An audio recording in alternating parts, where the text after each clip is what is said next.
साहित्य के इतिहास में जाहिर है बहुत सारे लेखक हुए तो बहुत सारी लेखिकाएं भी हुई, कवि हुए तो बहुत सारी कवित्री भी हुई। लेकिन इसमें एक पेच है। इसी इतिहास में कुछ कवित्रियां ऐसी भी हुई जिन्होंने पुरुषों के नाम से कविताएं लिखी या लेखन किया। आखिर उसके कारण क्या थे? आखिर महिलाओं के लेखन में कितना चेंज आया है, कितना बदलाव आया है, महिलाओं के द्वारा किए जाने वाले लेखन में कितना बदलाव आया है। नमस्कार, आप देख रहे हैं अमर उजाला काव्य और मैं हूं दीपाली अग्रवाल। आज के इस पॉडकास्ट में हम इन्हीं सारे मुद्दों पर बात करेंगे। उससे पहले मुझे कुछ पंक्तियां याद आ रही हैं कि बहुत कुछ है जो दृश्य में नहीं है, बहुत कुछ है जो दृश्य में नहीं है लेकिन है। वायु में, अग्नि में, जल में, आकाश में, धरती पर और मेरे हृदय में। आज हमारे साथ बातचीत के लिए हैं रश्मि भारद्वाज जी, जिनकी कविता मैंने अभी पढ़ी है। इनसे इन तमाम मुद्दों पे बात करेंगे, चर्चा करेंगे। रश्मि जी, सबसे पहले तो बहुत बहुत स्वागत है आपका इस पॉडकास्ट में। नमस्ते दीपाली, और मुझे बुलाने के लिए शुक्रिया आज तुम्हारे इस पॉडकास्ट में। बहुत बहुत धन्यवाद कि आप आई और आपसे हमें बातचीत का अवसर मिला। सबसे पहले तो यही पूछूंगी कि ऐसा क्या कुछ है जो दृश्य में नहीं है? बहुत कुछ दृश्य में है लेकिन दिखता नहीं है या हम देखना नहीं चाहते हैं। जैसा कि तुमने शुरुआत में ही इतनी अच्छी भूमिका दी है कि क्या वजह रही होगी कि स्त्रियां स्यूडोनेम से लिखती हैं। उसी से मुझे एक अभी दृष्टांत याद आता है कि Harper Lee to kill a mockingbird, वो इतना प्रसिद्ध नॉवेल है और उसके लिए एक जेंडर न्यूट्रल नाम चुना हार्पर ली ने। उसने आगे क्या अपना जो फीमेल नेम था वो हटा दिया और अब वो उपन्यास आज 100 बेस्ट नॉवेल्स में माना जाता है। तो आज भी वो उन्हीं के नाम से चलता है? अभी भी वो हार्पर ली से ही जानी जाती हैं, पर अब ये पता चल गया है कि उनका नाम वो एक स्त्री है। इसी तरह जेके रॉलिंग ने भी एक जेंडर न्यूट्रल नाम खोजा। जॉर्ज एलियट एक स्त्री थी लेकिन उन्होंने भी एक जेंडर न्यूट्रल नाम सोचा। और जो हमारी अभी तो खैर स्त्री रचनाशीलता का बहुत सम्मान हो रहा है, गगन गिल जी को भी पुरस्कार मिला। इसके बाद भी मुझे लगता है कि एक खांचा तो बना हुआ है जिसमें हम स्त्री कविता, स्त्री लेखनी को फिट कर देते हैं, उसे एक बड़े परिदृश्य में नहीं देखना चाहते। तो दृश्य में तो है लेकिन लोग देखना नहीं चाहते हैं। तो बहुत कुछ ऐसा है जिसे हम कविताओं में लिखते हैं, कहानियों में लिखते हैं, जो हमारे आसपास भी है, हमारा अनुभूत भी है और एक सिर्फ एक स्त्री होने के नाते ही नहीं है, एक मनुष्य होने के नाते है और हमारा निजी भी है ऑफ कोर्स। जी, लेकिन बीइंग फीमेल ऐसी क्या चुनौतियां रहती हैं जब हम खास तौर पे राइटिंग को लेकर बात करते हैं? सबसे बड़ी चुनौती तो यही रहती है कि हमारे जीवन, मेरी एक कविता भी है कि स्त्री से उन्हें कविताएं नहीं कुछ रंगीन बिंब चाहिए थे। तो सबसे ज्यादा तो हमारे लिखे हुए में हमें खोजते हैं। ठीक है, हम हैं, पर हमारे अलावा हमारा देखा हुआ संसार है, भोगा हुआ संसार है, हमारे आसपास का संसार है, हमारी आकांक्षाएं हैं। लेकिन लोग हमसे जब हमारी लिखी हुई कोई भी रचना आती है तो उसमें हमें खोजा जाता है। सिर्फ हमारे लिए आसपास कुछ रंगीन बिंब, जैसे अभी मेरी ये कविता है जैसे रंगीन बिंब है कि उसी की वो कविता अगर एक स्थान तुम पढ़ोगे कि एक स्त्री ने लिखा लोग वो सीढ़ियाँ बनाती थी, इससे वो कविता अभी मुझे एग्जैक्ट तो याद नहीं है। लोग उसके शयन कक्ष का भूगोल तलाशने लगे। तो यही रंगीन बिंब है जो तलाशे जाते हैं स्त्री की रचना में, उसका पर्सनल लाइफ, उसकी अपनी महत्वाकांक्षाएं या स्वप्न, जो कि ज़रूरी नहीं है कि सिर्फ उसकी हो। ये मैं बार बार इसको यहाँ पे तो आपको लगता है भी बहुत सारा कुछ चेंज आया है, बदलाव हुए हैं, लेकिन हम उसी समाज का हिस्सा हैं जहाँ पे स्त्री के लिए शोषण बहुत बढ़ गया है। जिस तरह से हम एडवांस्ड होते जा रहे हैं, स्त्री के लिए शोषण के तरीके भी एडवांस्ड होते जा रहे हैं। अब तो डीप फेक वीडियोज़ आ गए हैं, एआई के तरह के नाते भी। अभी आते हुए ऑफिस से मैं देख रही थी कि किस तरह से चेहरे लगा के अभी अभिनेत्रियाँ हैं, कल को वो कोई भी हो सकता है। तो स्त्रियों के लिए बदलाव हो रहे हैं लेकिन शोषण के तरीके भी उसी तरह से बदलते होते जा रहे हैं और परिमार्जित होते जा रहे हैं। तो और जिस तरह से तुम घटनाएं पढ़ती हो अखबार में, तुम खुद पत्रकार हो, तो तुम समझ सकते हो कि बदलाव हुआ, कितना बदलाव हुआ है। देह की जो उसकी पीड़ा है, देह पे जो उसका शोषण है, वो तो आज भी जारी है। जैसे जब हम ये बात कर रहे हैं तो हम सोसाइटी की बात कर रहे हैं, लेकिन जब हम लिटरेचर की बात करते हैं, क्योंकि जो फीमेल राइटर हैं वो एट द एंड अगर लिख भी रही हैं अपनी पर्सनल लाइफ को लेके, उनके ऊपर जो बीत रही है या सोसाइटी में उनके ऊपर जो बीत रही है, तो वैसी राइटिंग को लेकर भी कोई चेंज आया है? हाँ बिल्कुल आया है। पहले जैसे बहुत आरंभ से ही शुरू करूँ तो मीरा ने एक अपनी मूर्ति गढ़ी थी कृष्ण की, और उसके नाते अपनी इच्छाएं, अपनी आकांक्षाएं और बहुत कुछ उसमें डिज़ायर्स भी हैं मीरा के, तो वो उस तरह लिखती थी। महादेवी की भी एक अमूर्त भावना थी। लेकिन आज जो लेखन में बदलाव मुझे दिखता है मेरे कंटेम्प्रेरीज का भी, कि वो खुलकर लिखती हैं अपनी बात। अगर उन्हें प्रेम कहना है तो वो प्रेम लिखती हैं, अगर उन्हें डिज़ायर्स कहना है तो अपनी डिज़ायर्स को लिखती हैं। तो ये एक बदलाव हुआ है, और ठीक है उस पर भ्रिकटियाँ तनती हैं, आलेख लिखे जाते हैं, ट्रोलिंग भी होती है। ट्रोलिंग भी होती है। मुझे एक पत्रिका का याद है कि 4-5 कवियत्रियों की, जिसमें एक मेरी भी तस्वीर थी, कि हम लोगों ने कविता को करप्ट कर दिया है। एक लहक नाम की पत्रिका आती थी, वो पूरा हमारे चेहरे छाप के मुख्य पृष्ठ पे। तो कविता करप्ट कैसे होती है? कि हमने यौनिकता लिख दी, अच्छा। हमने अपने डिजायर्स लिख दिए।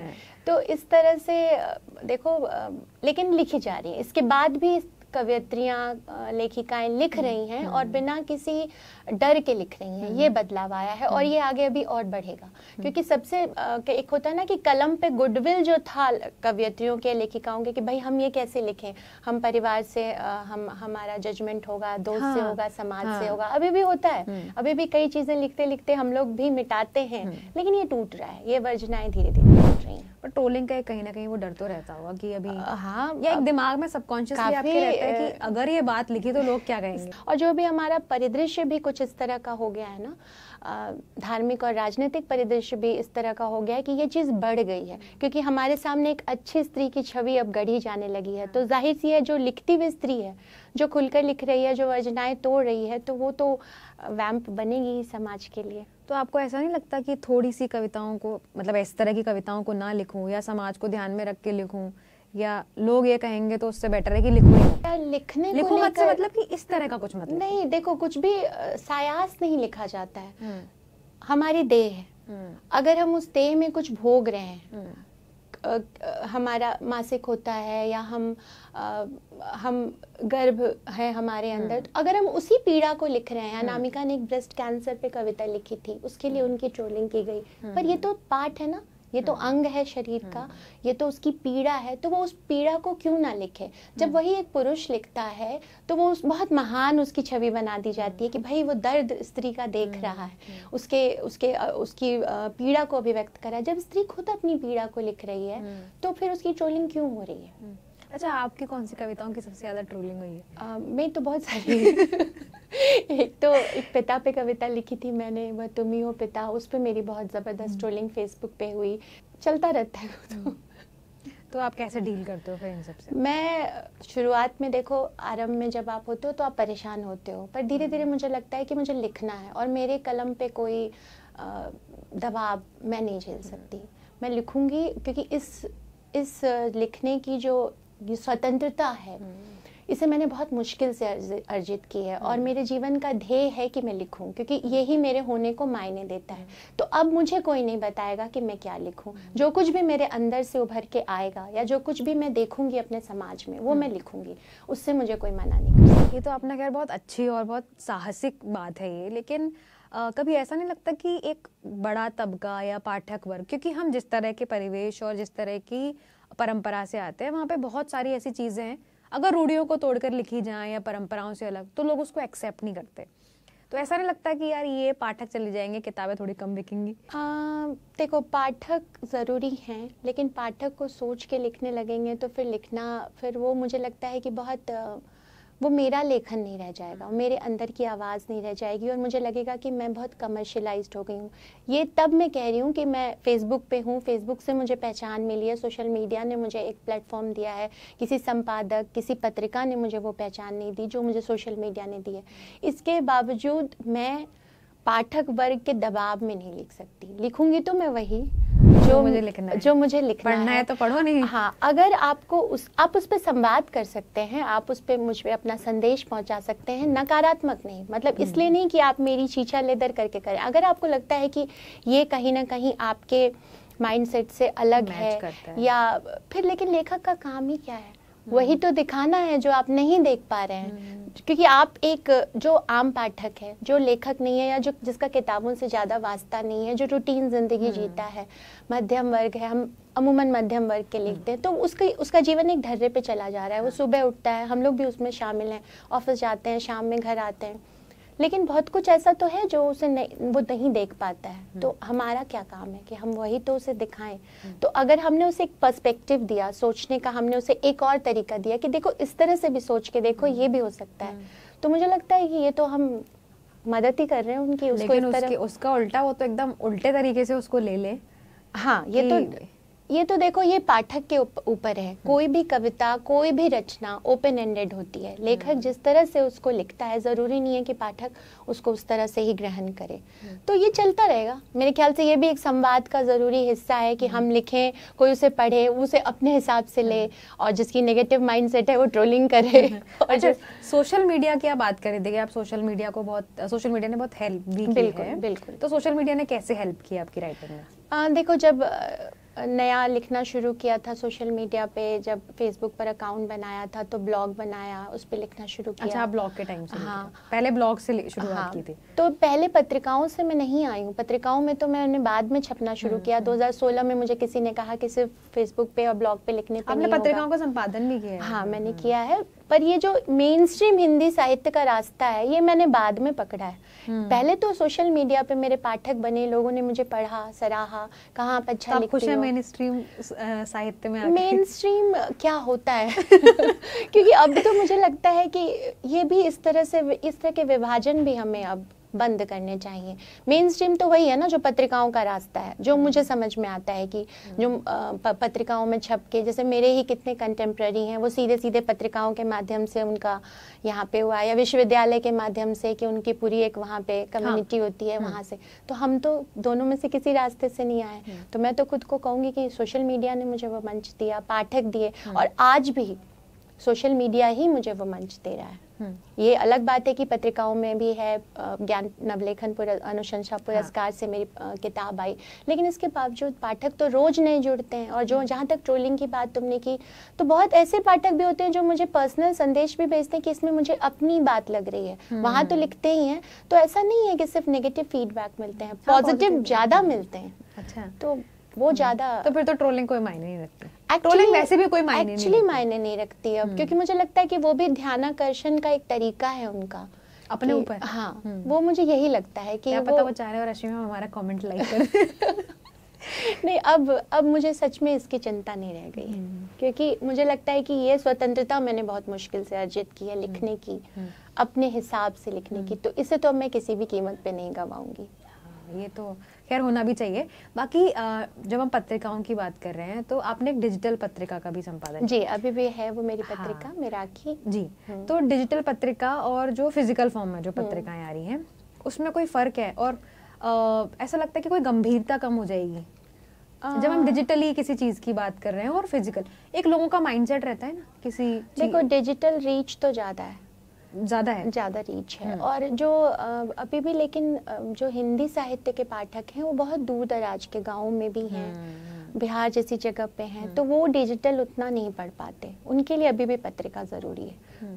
वो अभी भी खोज के जाते हैं बस स्टैंड्स पे। हालांकि अब तो बुक स्टॉल्स भी कम हो रहे हैं, सब चीज़ें ही जहाँ पे पत्रिकाएं मिलती थी वो दुकानें बंद हो रही हैं, लेकिन इसके बावजूद जो पाठक हैं, जो दूर दराज कस्बाई पाठक हैं, वो अभी भी पत्रिका पढ़ना, चिट्ठी लिखना पसंद करते हैं। हमें चिट्ठियाँ मिलती हैं। लेकिन अभी तो खैर काफ़ी वैसे डिजिटल भी चीज़ें हुई हैं। हाँ, लेकिन अभी वो डिजिटली मुझे लगता है कि अभी वो थोड़ा और इवॉल्व होगा अभी डिजिटली। लेकिन डिजिटल रीच तो ज़्यादा है। जो महानगर और ऐसे इलाकों में पाठक हैं, वो डिजिटल तो ज़्यादा उनकी प्रेजेंस है। तो आप उनका सब्सक्रिप्शंस भी लेते हो, जैसे कि फिजिकल जो पत्रिकाओं की? हाँ, है, मेरे पास सब्सक्रिप्शन है। अच्छा, तो वो आपको?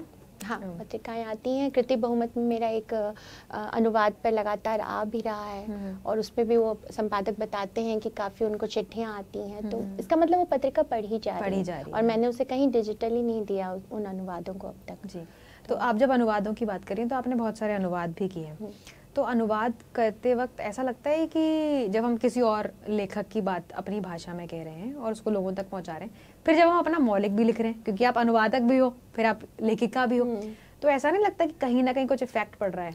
जैसे बहुत सारे लेखकों के बारे में कहा जाता है, अरे वो मौलिक लिख रहे हैं, लेकिन अनुवाद भी किया है तो कहता है अरे यूरोपियन फलाने फलाने बिल्कुल, लेखक नाम भी करेंगे। याद आ रहा है मुझे। लेकिन ऐसा नहीं है। मुझे तो लगता है कि मेरी जो अपनी भाषा है, जो मेरी कुछ करीबी भाषा है, जो मेरे कुछ शब्द हैं संसार के, मेरे भाषा जगत के, वो अनुवाद में मिक्सअप हो जाते हैं। मुझे तो लगता है कई बार ऐसा मुझे लगता है अच्छा, कि अरे आपकी भाषा अनुवाद में चली कि जाती मैं है। ये तो मेरी कविता में भी ऐसा मेरे साथ कई बार हुआ और मुझे अच्छा भी लगता है, क्योंकि वो वहाँ, क्योंकि जब मैं स्त्री कविता का अनुवाद कर रही हूँ 21वीं सदी की, तो मुझे लगता है कि इतनी हमारी स्त्रियों की भाषा, हमारे सोचने का तरीका, हमारे सपने, हमारी आकांक्षाएं, हमारा प्रेम, हमारे विरह, हमारे दर्द इतने एक जैसे हैं ना। तुम अफ्रीका में बैठी कोई स्त्री है, या मैं यहाँ इंडिया में लिख रही हूँ, या कहीं भी अमेरिका में, जबकि हम सबका जीवन अलग है, हम सबकी सामाजिक परिस्थिति अलग है, लेकिन बहुत कुछ एक जैसा है। बहुत मैं इसी बारे में पढ़ रही थी कहीं, तो या तो किसी कार्यक्रम में कहीं सुना था, किसी ने बताया कि स्त्रीवाद जो है वो हर देश का अलग अलग है। बिल्कुल है, क्योंकि उनकी समस्याएं अलग अलग है। बिल्कुल। तो आप क्या कहोगे इस बारे में? देखो, इंटरसेक्शनैलिटी तो है ही कि एक ही मतलब हम लोग अलग अलग जीवन जी रहे हैं। जो गांव की स्त्री है उसकी समस्याएं अलग हैं, जो मैं हूँ मेरी दिक्कत अलग है, तुम आज की पीढ़ी की हो, तुम और ज़्यादा कुछ झेल रही होगी, लेकिन इसके बावजूद कुछ कॉमन है जो हमें जोड़ता है, वो है हमारा स्त्री होना, हमारी स्त्री देह, उसकी पीड़ा, वो तो कॉमन है ना, जो प्रकृति से मिली है। और जो समाज है वो कमोबेश हर जगह एक जैसा ही है स्त्री के लिए। वो उसको पहले एक बॉडी की तरह देखता है, डिजायर की तरह देखता है।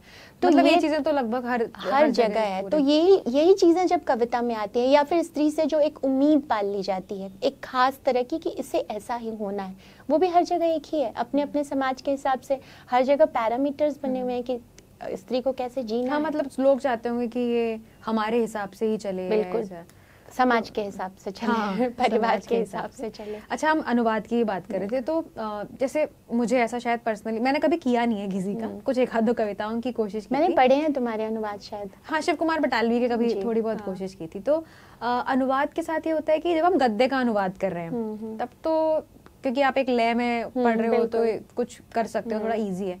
पोइट्री का अनुवाद, क्योंकि उसमें बिंब भी है, बहुत कठिन है, बहुत कठिन है। और दूसरे की पूरी संस्कृति का अनुवाद होता है, उनके अलग तरह के कुछ परंपराएं हैं, वो शब्द होते हैं, उनका कुछ अलग तरह का खान पान।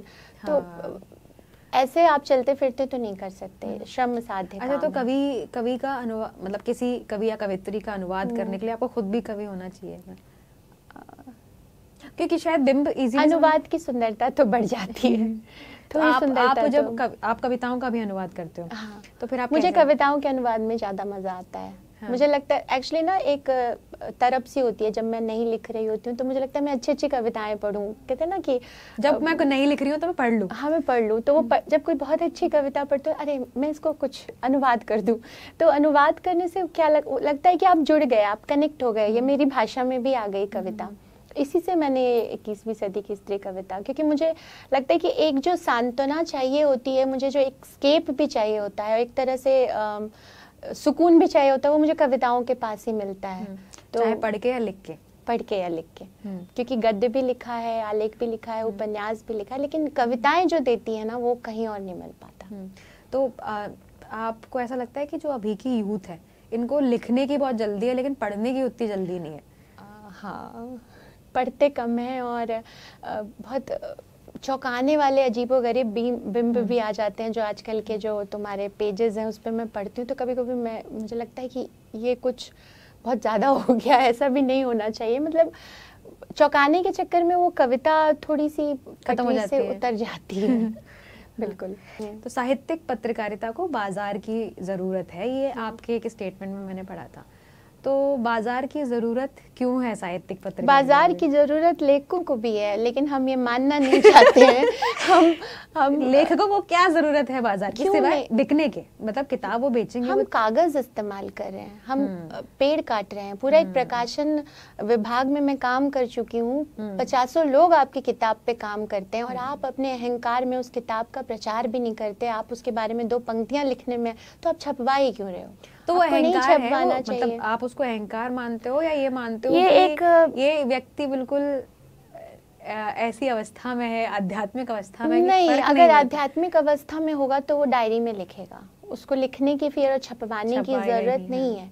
लेकिन ये जो है ना कि एक बैरियर हमने बना दिया। देखो, दुकान लगा के नहीं बैठना है किताबों का, लेकिन कम से कम बताओ तो अपनी किताबों के बारे में, पाठकों तक जाओ तो उनको कहो तो कि ये मेरी पुस्तक आई है।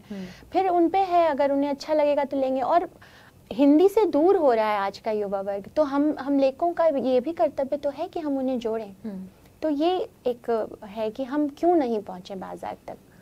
आज के जो नए लेखक हैं वो बाजार तक पहुंचने के नए नए तरीके निकाल रहे हैं, और मुझे इसमें कुछ बुरा भी नहीं लगता है, क्योंकि कोई नेटफ्लिक्स सीरीज देखे इससे तो अच्छा कोई पुस्तक पढ़ लेना, ये ज्यादा अच्छा। लेकिन अभी तो किताबों पे भी नेटफ्लिक्स सीरीज बन रही है। हाँ, लेकिन वो किताबों पे तो बन रही है, कहानी पे तो ही बन रही है, सोचने वाली बात है ना।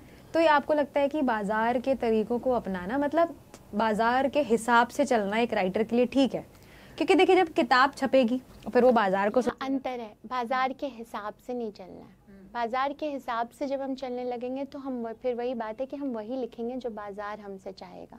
बाजार चाहेगा हम सेक्स पे लिखें, बाजार चाहेगा हम क्राइम पे लिखें। ठीक है, अगर मेरा वो जॉनर है तो मैं लिखूंगी, लेकिन अगर मेरा वो जॉनर नहीं है, मैं तो कविता लिख रही हूँ, मैं तो उपन्यास मैंने लिखा, तो मैंने 1942 के आंदोलन में मैं गई, तो अब मैं यहाँ पर मेरे पाठक वर्ग मुझे खोजें, जिन्हें मुझे पढ़ना अच्छा लगता है वो मुझे खोजें, और मैंने उनको बता चुकी हूँ कि ये मेरा जॉनर है, मुझे ये लिखना पसंद है, अगर आपको अच्छा लगता तो आप मुझ तक आओ। मैं आप तक आने के लिए आपकी पसंद नहीं लिखूंगी।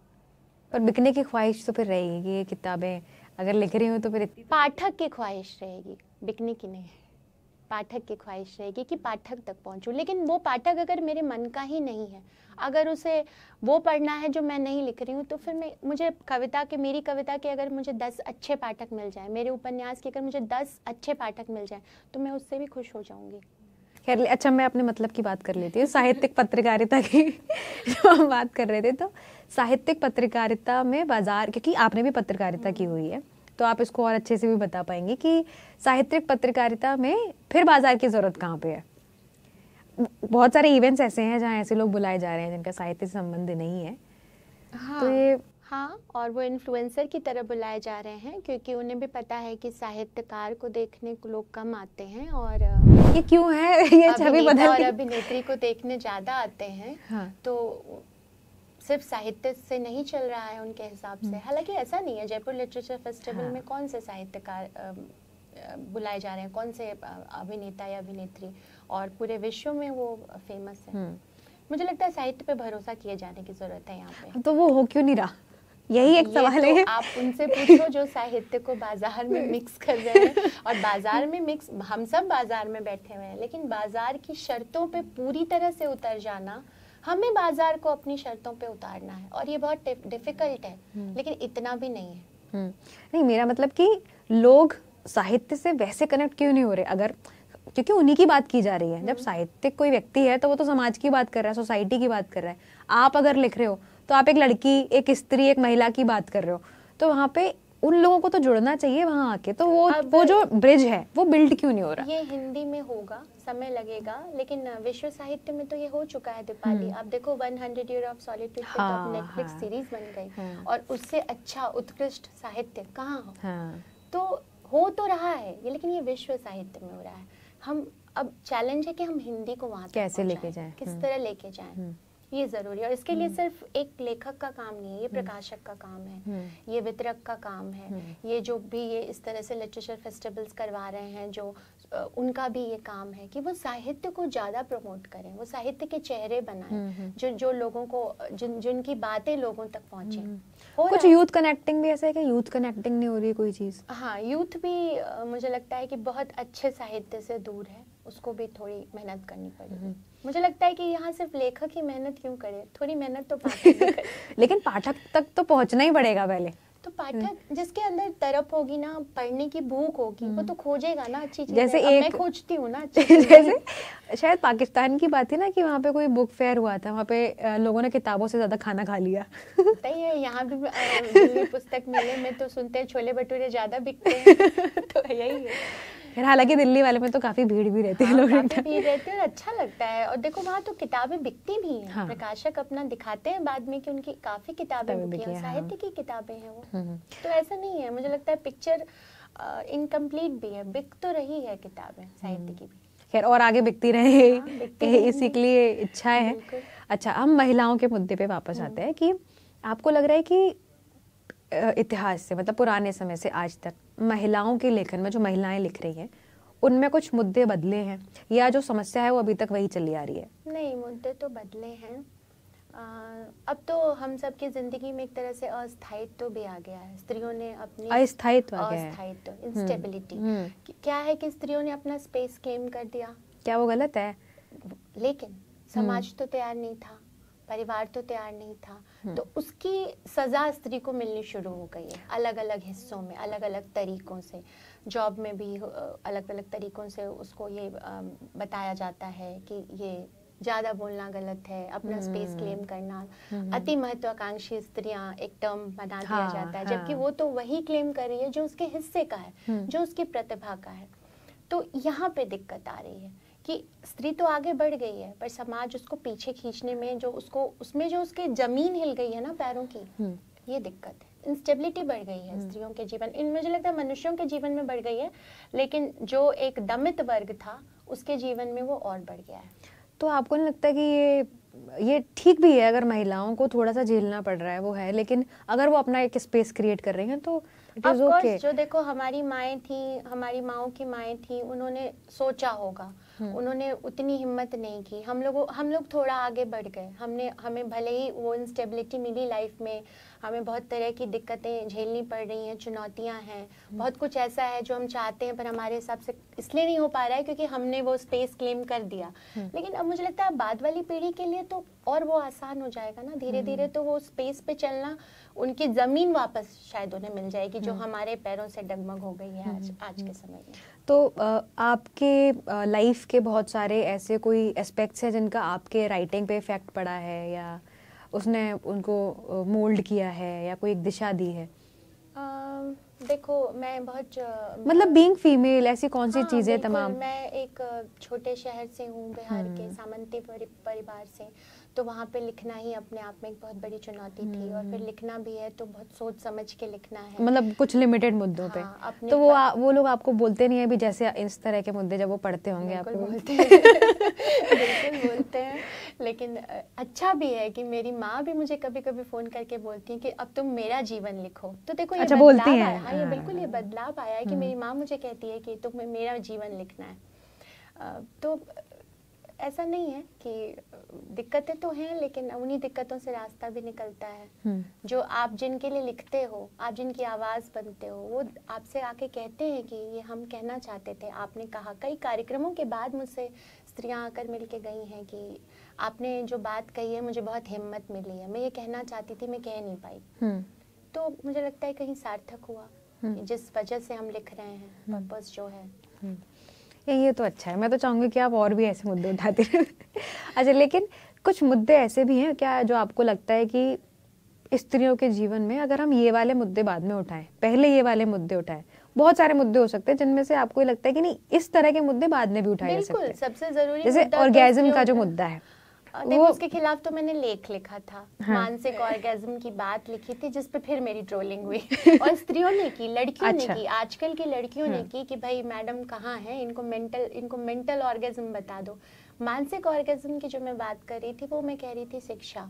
अगर हमारे दिमाग एक्सपैंड होगा, अगर हमारे अंदर, क्योंकि हम क्यों दमित हैं, या कोई भी मनुष्य दूसरा मनुष्य किसी से पिछड़ा क्यों रहता है, जब वो उससे बुद्धि में कम होता है। तो अगर हम अपनी वो जगह बनाएंगे तो उसके लिए हमारे पास तो उजाले का रास्ता सिर्फ शिक्षा है। तो पहले तो हम अपनी बुनियादी जरूरतों के लिए लड़े ना, समान अवसर, नौकरी में समान अवसर, परिवार में समान स्पेस, रिस्पेक्ट और शिक्षा, और अपने निर्णय लेने की आजादी। उसके बाद तो ये बाकी चीजें हैं, और ये ऐसी चीजें हैं कि मुझे लगता है कि इसका तो कोई अंत नहीं है।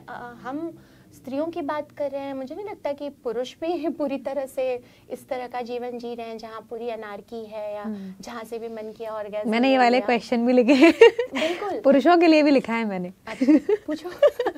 नहीं, अभी उस पर बाद में आएंगे, पहले महिलाओं की बात कर ले, फिर पुरुष, क्योंकि महिलाओं का डिब्बा आगे रहता है। और हाँ, और बहुत खुलकर ही इस पर बात करूं कि स्त्रियों के लिए ऑर्गेज्म का तरीका बहुत अलग होता है। उनके लिए ये सिर्फ शारीरिक अवस्था नहीं है, उनके लिए बहुत मन से, चित्त से, हृदय से जुड़ी हुई चीज है। तो जो वहां तक नहीं पहुंचा तो फिर कहाँ से किसी हम ऑर्गेज्म की बात करेंगे। तो मैंने वही मानसिक ऑर्गेज्म की बात की। हाँ, मतलब हाँ, लेकिन मेरा कहने का अर्थ ये था कि हम इस तरह के मुद्दों को फिजिकल ऑर्गेज्म आई मीन, कि उसको पीछे रख के हम जो बाकी की चीजें हैं, जो महिलाओं के एक्चुअल बिल्कुल उनकी प्रॉब्लम्स हैं, हम पहले उनकी बात कर मैं लें। बिल्कुल सहमत हूँ।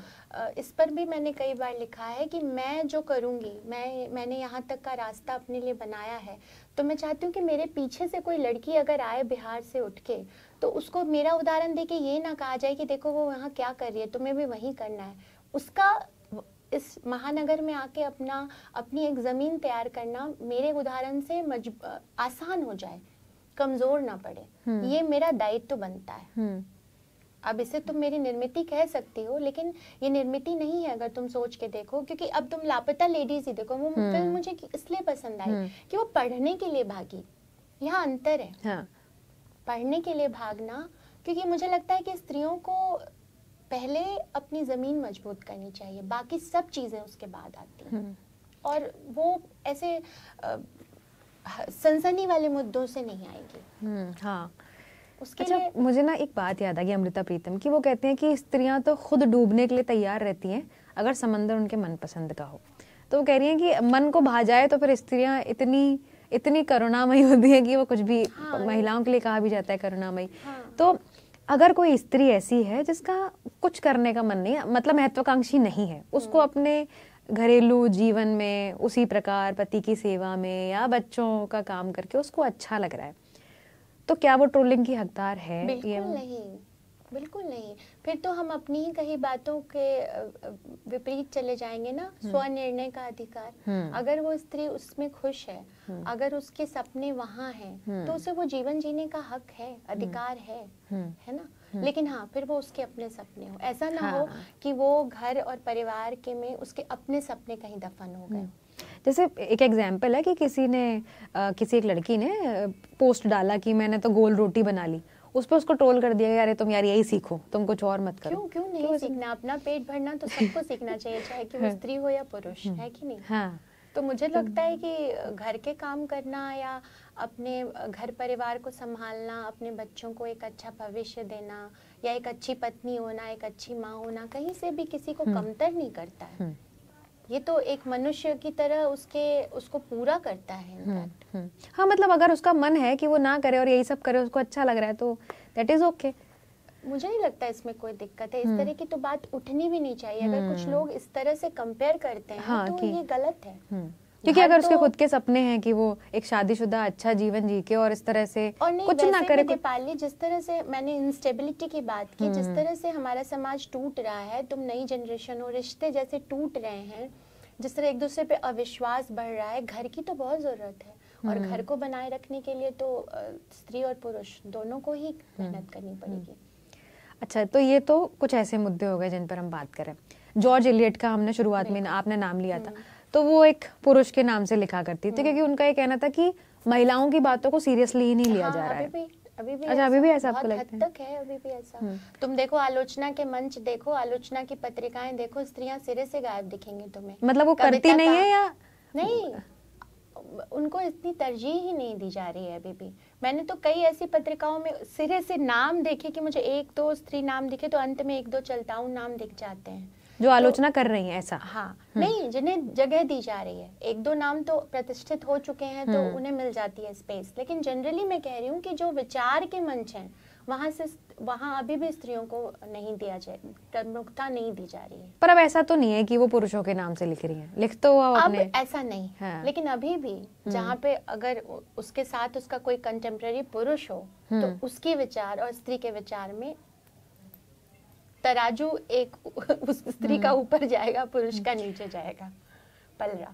मतलब स्त्री का, पुरुष का पलड़ा भारी रहेगा। हाँ, बिल्कुल। अच्छा, मतलब अभी भी सोसाइटी उनको बहुत सीरियसली नहीं ले रही। हाँ, कविता कहानी तो फिलर है, मंचों पे बिठा दो, सुंदर दिखती हैं, अच्छा पढ़ती हैं, गाती हैं, ठीक ठाक भी लिख लेती हैं कहानी, लेकिन आलोचना के मंचों पे स्त्रियां कहाँ हैं? कितनी हैं? बहुत कम है। वो एक गंभीर मीडियम हो गया इसलिए। हाँ, तो लेकिन ऐसा तो नहीं है कि स्त्रियां बौद्धिक हैं नहीं, है ही, और बहुत सारे बराबर हमारे में इतनी सारी बौद्धिक स्त्रियां हैं। हुई हैं जो बहुत गार्गी हैं, शकुंतला हैं। बहुत बराबर में बौद्धिक है, लेकिन शायद पुरुषों के मन में ये डर है कि कहीं ये उनका मंच न छिन जाए। अच्छा, कुछ ऐसा भी आपको लगता है क्या कि स्त्रियां बराबरी की बात करते करते ज्यादा हक मांगने लग गई हैं? मतलब वो कह रही हैं अब हमें आगे निकलना है, जैसे मैंने बोला ना महिलाओं का डिब्बा आगे रहता है। आगे यार साथ चलते हैं ना, तो अब पृथ्वी पे तो सबकी जरूरत है, स्त्री की भी, पुरुष की भी, और बाकी भी तमाम जेंडर्स जो हैं, और पशुओं की भी। साथ चलने में मतलब सह अस्तित्व तो इतना मुश्किल क्यों हो रहा है? मुझे लगता है कि कुछ तो हैं चीजें कि महिलाओं को उनके हक मिलने चाहिए। अभी जैसे हम रिसेंट केस की बात करें, वो इंजीनियर जिन्होंने आत्महत्या करी, बिल्कुल। जब हम इस तरह के केसेस पढ़ते हैं और हर दूसरा व्यक्ति कहता हुआ मिलता है कि महिलाओं के लिए लॉ थोड़ा ज़्यादा सॉफ्ट है और महिलाओं की ज़्यादा सुनी जाती है, महिलाओं के लिए, उस चक्कर में पुरुष फंस जाता है या पुरुषों के साथ गलत हो जाता है। आजकल तो मैंने एक नया टर्म भी सुना है, पुरुष विमर्श। हाँ, अच्छा।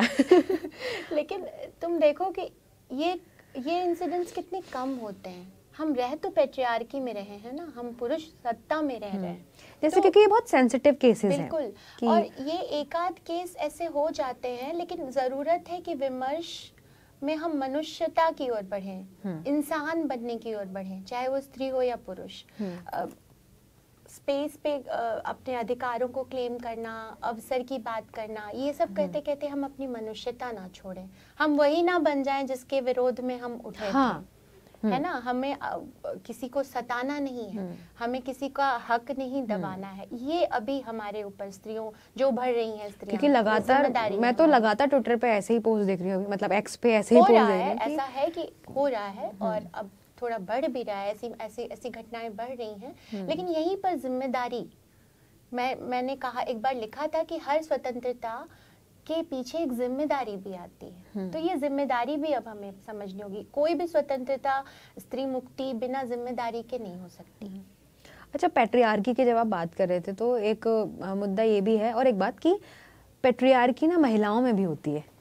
बिल्कुल, पैट्रियार्की की संवाहक होती हैं, एजेंट होती हैं वो। घर परिवार में तो मुझे नहीं लगता कि पुरुष आके बताते हैं क्या पहनो, क्या खाओ, कहाँ जाओ। वो कमान तो स्त्रियां ही संभालती हैं। तो मतलब महिलाओं के भीतर भी तो एक पैट्रियार्की है। बिल्कुल होती है, उनमें भी पावर हंगर होता है, लेकिन कहीं ना कहीं एक बिग बॉस भी होता है जो अदृश्य होता है। तुमने पूछा था ना कि दृश्य में नहीं है, तो दृश्य में बैठा हुआ कौन तो बिग कोई बॉस और है? होता है परिवार का कोई मुखिया, जिसके नजर में उस स्त्री को बनना है, जिसने उसको पावर दे दिया। अब पावर देखो, यहाँ पावर आगे बढ़ रहा है, तो एक पावर देने वाला, तो वो हम कहते हैं ना, जनरेशनल ट्रॉमा को आप ट्रांसफर क्यों कर रहे हो? बिल्कुल, वो होता ही है, क्योंकि वहां से उनको पावर मिलता है ना। अब वहां पे एक स्त्री नीचे उसके जो होगी, वो उसके कंट्रोल में होगी, पावर उससे एक, और वो किसी और को रिपोर्ट कर रही है। जैसे आप बोल रहे थे ना कि इसीलिए हमें शिक्षा की जरूरत है कि भाई वो पढ़ लें तो उनको एटलीस्ट उनका दिमाग इतना खुल जाएगा कि वो जनरेशनल ट्रॉमा को ट्रांसफर ना करें। बिल्कुल।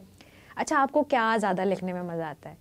कविता, कहानी, अनुवाद करने में ज्यादा मजा आता है या उपन्यास? उपन्यास लिखने में बहुत मजा आता है, क्योंकि वो मुझे पूरा ऑक्यूपाई कर लेता है। कविताएं तो चलते फिरते आ जाती हैं, नींद में आ जाती हैं। मैंने अपने आत्मकथ्य में लिखा था, कई बार कहीं कुछ कर रहे हो, बीच में 2-3 पंक्तियां आ जाती हैं, वो कहीं रह जाती हैं, कभी बिल्कुल निकल जाती हैं। तो कविताओं के लिए अलग से सिटिंग देने की जरूरत नहीं होती।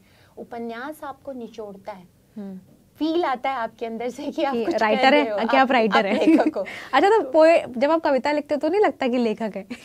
जितनी देर आई बस उतनी देर, क्योंकि वो तो फिर तुरंत छोड़ के फिर किसी नई कविता का इंतजार हो जाता है। कई बार लगता है ये जो लिखा ये भी अधूरा है, पूरी बात तो आई नहीं जो कहना चाह रहे थे। लेकिन उपन्यास जब वो पूरा हो जाता है, अभी एक ही उपन्यास मैंने लिखा है, तो लगा कि मतलब कुछ लिखा, ये एक फील तो आई।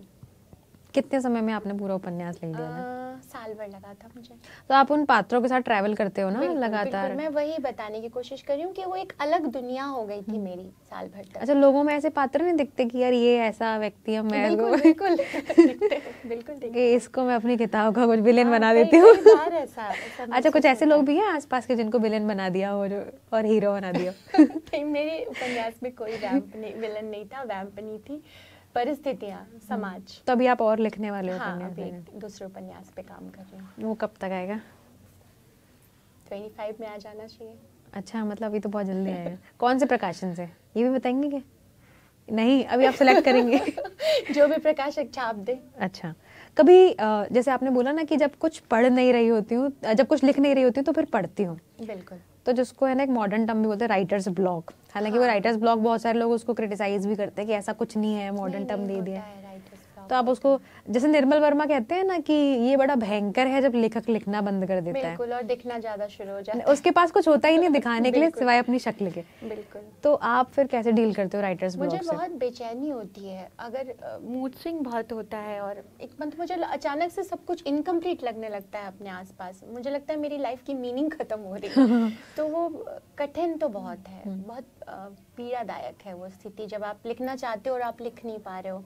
और कई बार आप इसलिए भी नहीं लिख पाते कि आप बाकी चीज़ों में बहुत उलझे रहते हो। हाँ। घर है, नौकरी है, प्रेजेंटेशन है, ये है वो है, और कई बार तो आप फालतू की चीज़ों में भी उलझ जाते हो जाकर। यहीं पर थोड़ी सी एक रेखा खींचनी है कि भाई ये मेरे लिए फालतू है, इसको निकालो जीवन से और वापस आओ ट्रैक पे। फिर आप कैसे निकलते हो उस राइटर्स ब्लॉक से? क्योंकि कभी कभी तो समझ में लगता है कि अब मुझे तो नहीं लगता मैं कभी राइटर बन पाऊंगी या कुछ लिख पाऊंगी। मैंने कहा मैं पढ़ती हूँ और सोती हूँ, दो ही काम मैं कर सकती हूँ जब मुझे अच्छा, ऐसी पढ़ने से तो बेनिफिट मिलता होगा, सोने से भी फिर बेनिफिट मिलता है। अच्छा, क्योंकि आप वही सब सोचते हो ना, तो उठने पर एक थोड़ी सी सुकून मिलता है कि नहीं नहीं मैं अभी बची हुई हूँ, मैं लिख लूंगी। अच्छा, आपको बीइंग फीमेल राइटर किस बात पे बहुत प्राउड फील होता है? क्योंकि आपने बताया कि आप बहुत सारे मुद्दे तो उठा ही रहे हो, आपकी मम्मी ने कहा कि मेरे भी मुद्दे उठाओ। ऐसी क्या चीज़ें जिससे आपको अच्छा लगता है, नहीं I am a writer and a female writer? मुझे अपनी यात्रा जब मैं पीछे मुड़ के देखती हूँ तो मुझे प्यार आता है खुद पे। कि मैं अपनी फेवरेट हूँ। हाँ, नहीं फेवरेट नहीं हूँ, क्योंकि मुझे लगता है कि जितनी बार मुझे जीवन ने तोड़ने की कोशिश की और ऐसी भी परिस्थितियाँ आई जब मुझे लगता था कि अब अगला कल का दिन मेरे लिए शायद मुश्किल है, तो उन सब स्थितियों से निकलकर भी अगर आज मैं लिख पा रही हूँ और मेरे अंदर जीने का इतना साहस बचा है और मेरे अंदर सपने देखने की चाहत है अभी भी, तो इसलिए मैं। वो आपके लेखक होने के कारण या वो ज़ील है इसीलिए आप लेखक हो? ये दोनों है मुझे लगता है। शायद अगर मेरे पास, मैंने कहा ना कि मुझे मेरे जीवन का पर्पस लगता है सिर्फ लिखना है, ये एक अच्छी चीज़ है जिससे मुझे मेरे होने को मायने मिलता है। इसके अलावा मैं बहुत सारी और भूमिकाओं में हूँ, लेकिन यहाँ आके मुझे लगता है कि मैं कंप्लीट हूँ, मैं पूर्ण हूँ। बीइंग अ राइटर तो, या लेखक, या मैं कहूँगी लेखन तो आप अपने आप को लेखक बोलो भी नहीं, लेखक तो एक साधना है जो तमाम जीवन चलती रह जाती है और कुछ अच्छा अचानक आप लिख जाते हो जो रह जाता है आपके जाने के बाद भी। ये ज़रूरी है, आपके जाने के बाद भी रह जाता है जो। तो ये मुझे लगता है कि ये मेरे अंदर की भी जील थी कि मुझे निकलना है, उभरना है, मैं डूब नहीं सकती, मुझे तैरना सीखना पड़ेगा। और ये शायद इसलिए भी हुआ क्योंकि मेरे पास लिखने का था। नहीं तो मैं देखती हूँ लोग स्पिरिचुअल गुरुज के पास जाते हैं, कई तमाम चीज़ें करते हैं, लेकिन उभर नहीं पाते वहाँ से। तो राइटिंग आपको उस जगह से निकाल? बिल्कुल, राइटिंग थेरेपी भी है मेरे लिए भी और पाठकों के लिए भी। मुझे लगता है खासतौर पर उनके लिए थेरेपी होगी जो राइटर हैं, मन से, जहन से, नेचुरली जो है। और पाठकों के लिए भी है। अगर पाठक अपनी पीड़ा लेकर जाए किसी किताब के पास, तो मैं 100% श्योर हूँ कि उसको मिलेगी वहाँ पर वो रेमेडी जो उसे चाहिए। शब्दों में अभी भी वो ताकत बची है कि वो उबार ले जाएं किसी को, उसके दुख से, उसकी समस्याओं से, उसे देखने का एक नजरिया दें, उसे सपने दें। तो मुझे लगता है पाठकों को भी इस भूख के साथ किताबों के पास जाना चाहिए। तो ऐसी कुछ लाइफ के इंसिडेंट्स हैं जिन्होंने आपको बहुत मजबूत बनाया, और आपने कब से लिखना शुरू किया फिर उसके बाद? लिखती तो मैं बचपन से थी, लेकिन बीच में काफी साल छूट भी गया। कहानियां लिखना शुरू किया? कविताएं। अच्छा, छंद वाली कविताएं। और कहानियां यूं मैं घूम घूम के, ऐसे उनको बैक में देख के ऐसे नहीं लगता कि खास तौर पे कविताओं को कि यार ये क्या लिख रही थी? तो बचपन की कविताएं देखो। बचपन की कविताएं थी और घूम घूम के कहानियां मैं बनाती रहती थी मन में। जैसे बहुत मैं थोड़ी अंतर्मुखी बच्ची थी, खेलती कम थी और घूमती थी और कहानियां और कविताएं बुनती रहती थी। तो जैसे अभी आप लिखते हो तो घर वाले तो सोचते होंगे कि बचपन से ऐसी है। हाँ, क्या कर सकते हैं, थोड़ी वियर्ड तो है। कुछ नहीं कर सकते, लाइलाज। अच्छा, तो और भी कोई घर में नहीं, पर धीरे धीरे उन्होंने एक्सेप्ट किया है इसको और even they are proud of this कि आई एम अ राइटर। लेकिन कई बार ऐसा है कि वो मुझे पढ़ते कम है कुछ ही लोग पढ़ते हैं। हाँ, नहीं तो घर पर और भी कोई राइटर है या आप ही ने ये? मेरे नाना जी लेखक थे। किताबों की जो लत लगी है वो नाना जी से ही लगी है, क्योंकि मेरा बचपन मेरे ननिहाल में ही बीता था। मेरी माँ पढ़ रही थी, उन दोनों छोटी उम्र की थी, तो मैं उनके साथ ही रहती थी, तो किताबों की दुनिया तो मुझे वहीं से मिली, आपके नाना जी की तरफ हाँ, से। और वो दोपहर में बैठ के कुछ लिखते रहते थे, तो वो एक। तो आप खुश हैं साहित्य की दुनिया में आकर? मैं लिख के खुश हूँ यार, मैं साहित्य की दुनिया में खुश नहीं हूँ। अच्छा, साहित्य की दुनिया मतलब ये बहुत सारी दुनियाओं में जो एक दुनिया है साहित्य की दुनिया, ऐसा लगता है कि इसमें भी बहुत सारी कुछ चलता रहता है। वही दुनिया है जो बाहर है, हाँ। है ना। जब लेखक लिख लेता है तो यहाँ तो वो सारे छल प्रपंच जो तुम्हें सोशल मीडिया पे दिखते हैं मैं उसी की बात कर रही हूँ। हाँ, तो मैं उस दुनिया में बिल्कुल खुश नहीं हूँ, लेकिन मैं लिख के बहुत खुश हूँ। लेकिन उस दुनिया में भी एक अपनी दुनिया बनाने की कोशिश कर रही हूँ कि मेरे जैसे लोग मुझे मिल जाएं, जिनसे मेरा संवाद हो सके, और छोटी सी दुनिया बन भी रही है। कभी भ्रम टूटते भी हैं, फिर जुड़ते भी हैं, लेकिन बन जाएगी एक हमारी दुनिया के अंदर छोटी सी दुनिया, जिनसे हम साहित्य पर, किताबों पर, कविताओं पर बात कर सकें। लेकिन ये जो साहित्य वाली दुनिया है, इसमें आपस में ही बहुत सारे मनमुटाव और प्रतियोगिता, लेकिन जब तक हेल्दी नहीं, हो प्रतियोगिता तक तो फिर भी ठीक है, बिल्कुल। लेकिन उसके बाद जो आपस में गुटबाजी, फिर उसके बाद छींटाकशी, फिर उसको ये कहना, फिर उसको ये कहना, ये सब तमाम चीजें, सब कुछ है। और वो भी इस उजले लेखन का एक स्याह पक्ष है कि हम ही वो हैं जो इतनी बड़ी बड़ी बातें भी करते हैं, हम ही हैं जो मनुष्यता की, और लेकिन फिर ठीक है, मुझे लगता है शायद ये कुछ मानवीय कुछ है। वही मैं कह रही हूँ ना कि वो तो होगा। लेखक लिखने के बाद उस स्तर से बहुत नीचे निकल आता है, जिसके हम थोड़े थोड़े ट्रेलर सोशल मीडिया पे आए दिनों देखते रहते हैं। पर ठीक है, वो भी एक थोड़ा बहुत, वो भी इसका एक पक्ष है, एक्सेप्ट करके इसको साथ में चलना पड़ेगा। मतलब उसमें भी एक लगता रहेगा, आनंद तो नहीं है। अच्छा आनंद तो नहीं है, दुखद है। मेरी बात आपने पूरी कर अच्छा, महिलाओं के अभी जो मुद्दे हैं तमाम, जैसे आपने कहा कि ठीक है, बहुत सारी चीजें ऐसी भी हैं जहाँ पुरुषों के साथ अन्याय हो रहा है, लेकिन शायद उनकी संख्या कम है, अभी भी हम पैट्रियार्कल सोसाइटी में ही रह रहे हैं। तो ऐसे कौन से मुद्दे हैं जो महिलाओं के लेखन में खास तौर पे आने चाहिए? एक चीज मेरे को याद आ रही है, अमिताभ बच्चन कौन बनेगा करोड़पति का था वो, उसमें एक महिला आई थी जिन्होंने बताया कि कैसे वो अपने पीरियड्स में, क्योंकि उनके पास पैड्स और इस तरह की सुविधाएं नहीं होती थी, तो वो रेत का यूज करते थे। That is very painful. ये मैंने अपने गांव में सुना है। अच्छा। बिल्कुल।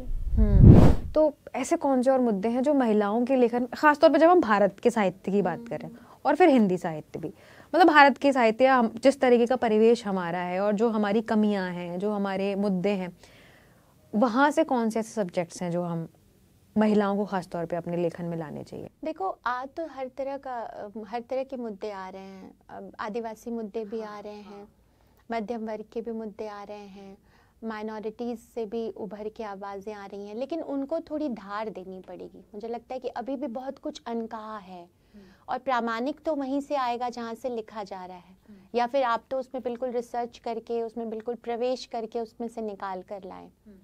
लेकिन आ रहा है, धार और आनी पड़ेगी, कि और भी बहुत कुछ ऐसा है जो अभी अनदेखा है, अनकहा है।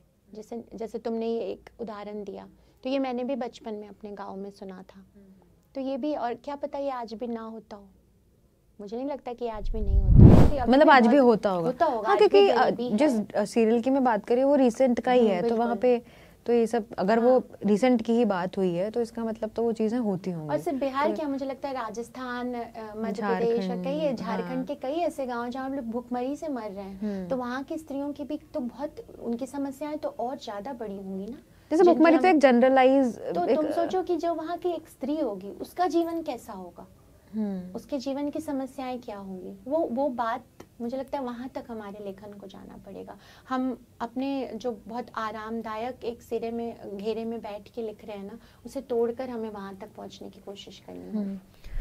अच्छा, आपने दूरदर्शन के लिए भी स्क्रिप्ट राइटिंग की है। थोड़ा सा मुद्दा बदल रही हूँ मैं, आपकी तरफ आ रही हूँ कि दूरदर्शन के लिए भी आपने स्क्रिप्ट राइटिंग की है, तो वो किस तरह की स्क्रिप्ट राइटिंग थी, और स्क्रिप्ट राइटिंग की जब हम बात कर रहे हैं तो फिर वो बाकी की राइटिंग से कैसे अलग है?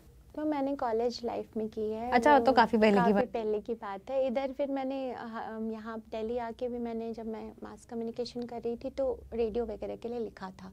तो वो तो एपिसोड वाइज राइटिंग होती है, तो उसकी उनकी तो मांग होती है उस तरह से ही। संवाद जो टीवी का के संवाद होंगे वो अलग होंगे, रेडियो के अलग होंगे, और जाहिर सी बात है उसमें भाषा का भी देखना पड़ता है। आप बहुत जटिल भाषा उसका प्रयोग नहीं कर सकते इस तरह की। तो पर वो तो क्रिएटिव ये राइटिंग, कमर्शियल राइटिंग, हाँ commercial writing, basically commercial writing हाँ, है। इसके तो अपने नियम होते हैं। यहाँ पर मेरी लेखक की हाँ वही, अराजकता नहीं हाँ वही, चलेगी।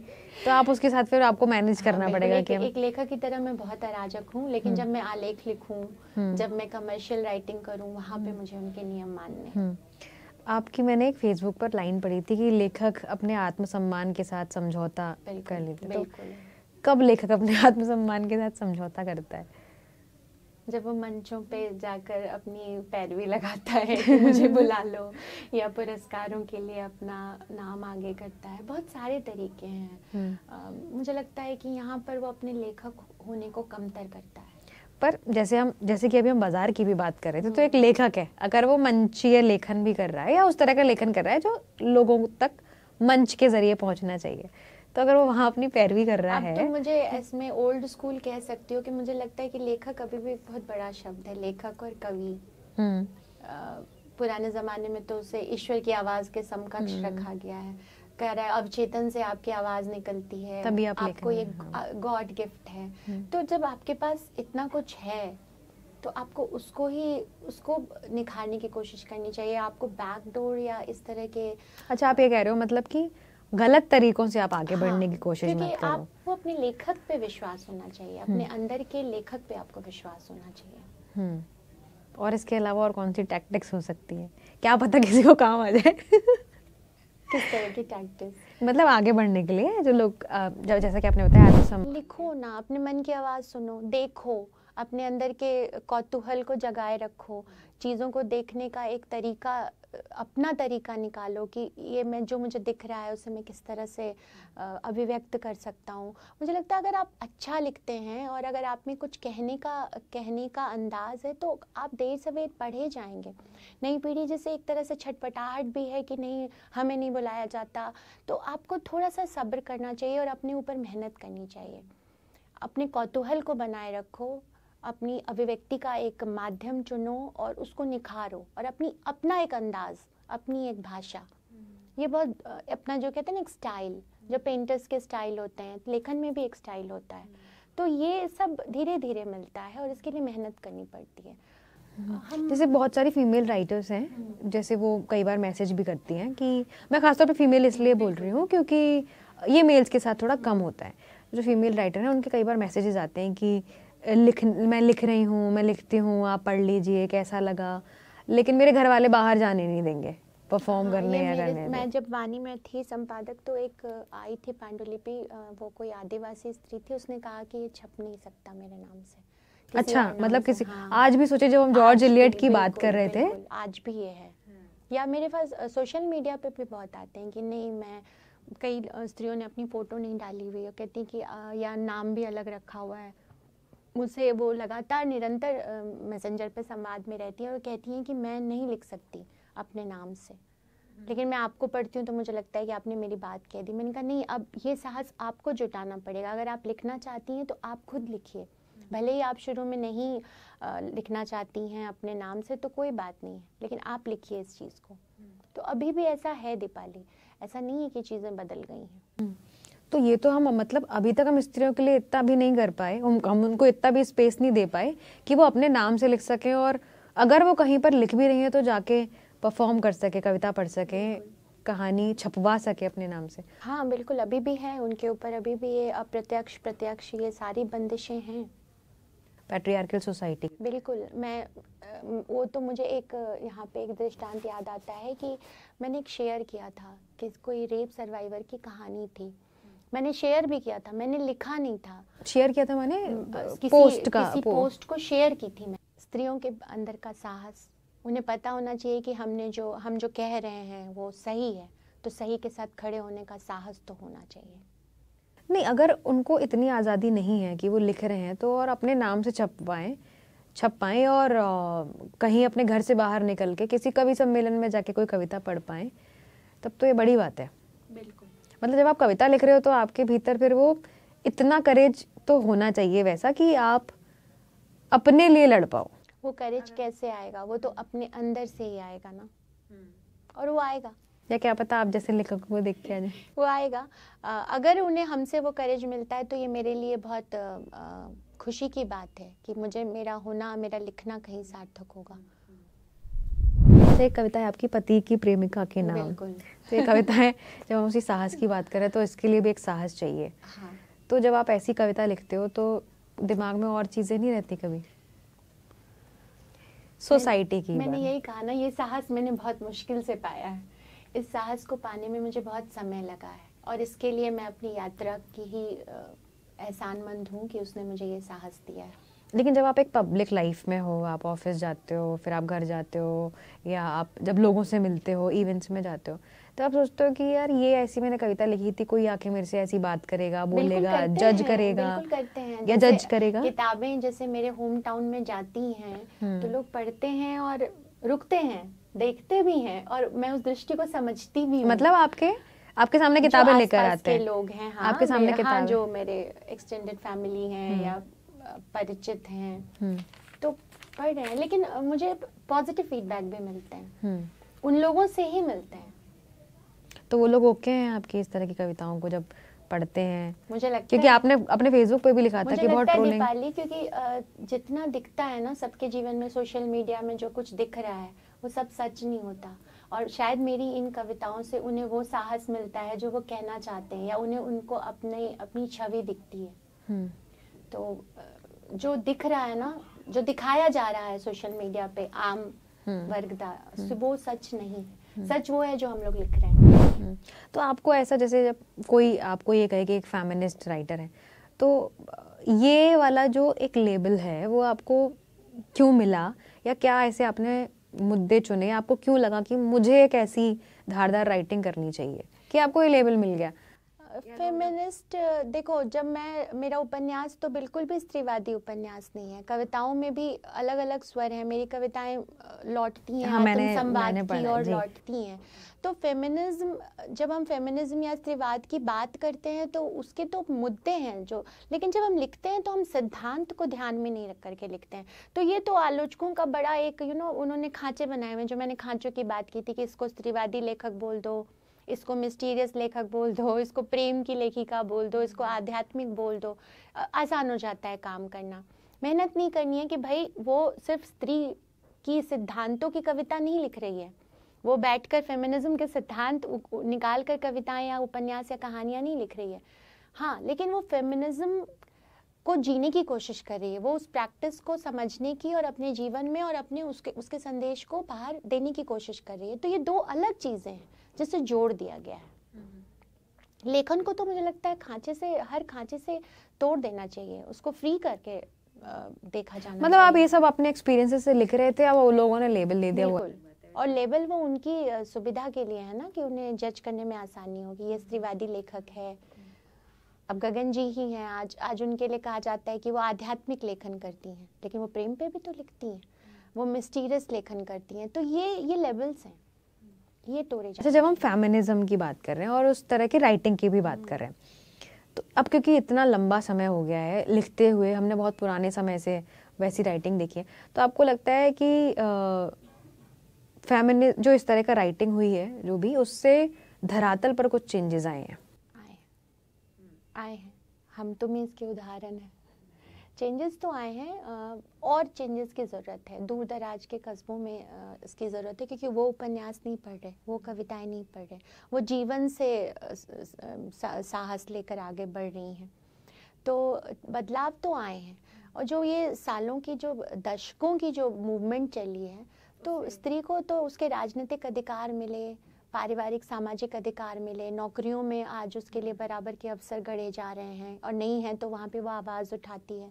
तो ये देखो, ये फेमिनिज्म को जो लोग समझते हैं कि ये तो स्त्री पुरुष बनने की लड़ाई लड़ रही है, वो नहीं है। वो तो एक ऐसा समाज चाह रही है जहाँ पे उसके सारे अवसर समान हो, चाहे वो नौकरी में हो, परिवार में हो, या राजनीति में भी हो, हर कहीं। उसकी लड़ाई है ये तो। बाकी मुझे लगता है कि और भी कई सारे चेंजेस धीरे धीरे और आने लगेंगे, जैसे आप साहस की बात कर रहे थे वैसे। अच्छा, आपकी कविताओं पे आपके आसपास के एनवायरनमेंट का कितना इफेक्ट पड़ा है? बहुत असर पड़ता है। हम रॉ मटेरियल तो अपने वातावरण से ही लेते हैं। एक तो हमारा जिया हुआ होता है, भोगा हुआ होता है, एक तो हमारा देखा हुआ होता है, एक जो हम अपने आसपास की आवाज़ें हमारे कानों से टकराती हैं, और एक जो उन सबकी प्रोसेसिंग हमारे अंदर चलती है और जो निकल के आता है वो कविताएं होती हैं। 3-4 लेवल से गुजरती हैं वो कविताएं। तो वातावरण तो कविताओं में हमेशा एक बहुत बड़े फैक्टर की तरह उपस्थित है। बाकी जितने भी जो यंग लोग हैं जो लिख रहे हैं, आपको उनके लिए कुछ कहना है? मैंने अभी तो वही कहा था कि अपने अंदर के कौतूहल को जगाओ, अपनी जिज्ञासा को देखने की एक नई दृष्टि उत्पन्न करो और पढ़ो। लोग कहते हैं कि बहुत पढ़ने से आपका दिमाग संक्रमित हो जाता है। मुझे लगता है कि आप वो शब्द उठाने लगते हो, वाक्य? नहीं, ऐसा नहीं है। मुझे लगता है कि वो आपके अंदर प्रोसेस होकर आपकी तरह से निकलती है वो चीज़। और जो कुछ आप नहीं देख पा रहे थे, शायद आपने निर्मल वर्मा को पढ़ा, शायद आपने महादेवी को पढ़ा, निराला को पढ़ा, तो आपको वो चीज़ देखने की दृष्टि मिली, और आपने फिर जब उस चीज़ को देखा तो आपकी अपनी दृष्टि भी वहाँ पे और सघन हुई। आपने उसको देखने का एक नया तरीका भी ढूंढा। तो इसलिए भी पढ़ना ज़रूरी होता है। और मुझे लगता है कि इतना करके धैर्य रखना बहुत ज़रूरी है, क्योंकि लोगों को बहुत जल्दी है वैसे भी। कुछ पोस्टर में आके कविताएं वायरल हो गई तो उससे मुझे नहीं लगता कि आप लेखक बन सकते हैं। लेखक तो आपके अंदर से निकल के आएगा। अच्छा, दो लेखकों की भी ना दो बातें। एक तो ये कि जो एक्चुअली आपकी किताब पढ़ रहे हैं, दूसरा एक लेखक ऐसे भी जो सोशल मीडिया पे बहुत वायरल है, बहुत पोस्टर शेयर हो रहे हैं, लोग बहुत जानते हैं। तो ये एक डिफरेंस क्रिएट हो गया है दोनों में, लेखन में खास तौर पे, या मतलब पाठकों को लेकर भी, क्योंकि पाठकों के मन में भी जो किताबें पढ़ रहा है वो पाठक अलग हो गया, फिर जो सोशल मीडिया पे शेयर कर रहा है वो पाठक अलग हो गया। कई बार ऐसा भी होता है। कई तो सोशल मीडिया पे ही पाठक है, मुझे लगता है वो किताबें पढ़ते ही नहीं है, वो सिर्फ सोशल मीडिया पे। अच्छा, जो फॉलोअर है ना किसी के, हाँ, जो पक्के वाले फॉलोअर है वो भी किताब नहीं सिर्फ सोशल मीडिया पे ही पढ़ते हैं। क्या करेंगे, अभी 2 दिन बाद यही पोस्ट कर देंगे। सही सही। तो ये हाँ, ये भी है, ये सब चैलेंजेस हैं। धीरे धीरे हो सकता है किताब सोशल मीडिया पे लिखी जाने लगेंगी या पूरी तरह से डिजिटलाइज हो जाएंगी। अभी हम इस पे पिछले वाले पॉडकास्ट में हमने बात भी की थी कि कभी ऐसा ना हो कि किताबें खत्म ही हो जाए और सोशल मीडिया पे ही। दुखद होगा ये, लेकिन ये नहीं होना चाहिए। किताबों की खुशबू अलग होती है। क्योंकि आज भी मैं ई बुक नहीं पढ़ पाती। हाँ, मुझे सुनने में भी मज़ा नहीं आता। जो फील, मेरा भी चश्मा लग गया है, मैं रात को लाइट जला के चश्मा लगा के किताब पढ़ती हूँ क्योंकि मुझे वो फील चाहिए। मुझे किताब को स्पर्श करना है, मुझे उसको अपने पास रख कर पढ़ना है। वो फील मुझे ई बुक पे आती ही नहीं है। हाँ, मुझे मज़ा ही नहीं आता। तो किताबें पन्ने ने पलटो आप बिल्कुल हाथ से, तो वो आवाज ना आए। हमेशा मेरे बैग में होती है कि मैं कभी भी मेरे मन करे मैं पढ़ लूं। मुझे लगता है वो फोन पे भी होती है किताबें, लेकिन मैंने आज तक नहीं पढ़ी फोन पे पूरी। लेकिन जब तक किताबों के पन्ने ना पलटो आप, वो रोमांस ही अलग है। जब आपको ये पता चले कि हाँ आप ठीक देख पा रहे हो, पास दूर। तो खैर, अब हम पॉडकास्ट के आखिर में हैं, तो आपको क्या लग रहा है कि आप अपनी राइटिंग को लेकर और क्या नया एक्सपेरिमेंट कर सकते हो?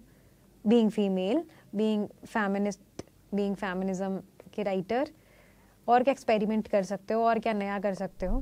सबसे बड़ी तो अभी मुझे जो ये चुनौती लगती है कि ये जो मेरे को स्त्री होने के अंदर बांध के पढ़ा समझा जा रहा है, मुझे उस बैरियर को तोड़ना है। कि जब मैं लेखक हूँ तो मैं सिर्फ लेखक हूँ, मैं फेमिनिस्ट हूँ लेकिन मैं एक लेखक हूँ। ये दो बिल्कुल अलग बातें हैं। हाँ। तो जब मैं लिखूंगी तो मुझे उसमें किसी सिद्धांत का भी बैरियर नहीं चाहिए। हो सकता है मेरी कोई नायिका बहुत बड़ी वैम्प हो, तो मुझे आज़ादी होनी चाहिए उस नायिका को रचने की। कभी कोई ये ना बोले यार तुम तो महिलावादी हो। बिल्कुल, लेकिन वैसी महिलाएं हैं ना हमारे समाज में, तो मैं रचना चाहती हूँ वैसी भी महिलाएं जो सारे फेमिनिस्ट सिद्धांतों की धज्जियां उड़ा दे और उस पर मुझे कोई इसलिए जज ना करे कि मैं एक फेमिनिस्ट भी हूँ। तो मुझे मेरी लेखक होने के, जब मैं लेखक हूँ तो मैं सिर्फ लेखक हूँ, मुझे मेरी पूरी स्वतंत्रता मिले हर तरह के पात्रों को गढ़ने की।